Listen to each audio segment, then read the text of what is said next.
5ই August পরবর্তী সময়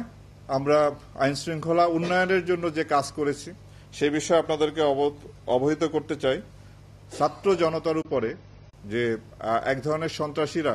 আইন শৃঙ্খলা রক্ষা বাহিনীর পাশাপাশি তাদের উপরে গুলিবর্ষণ করেছিল, এই ধরনের অভিযোগে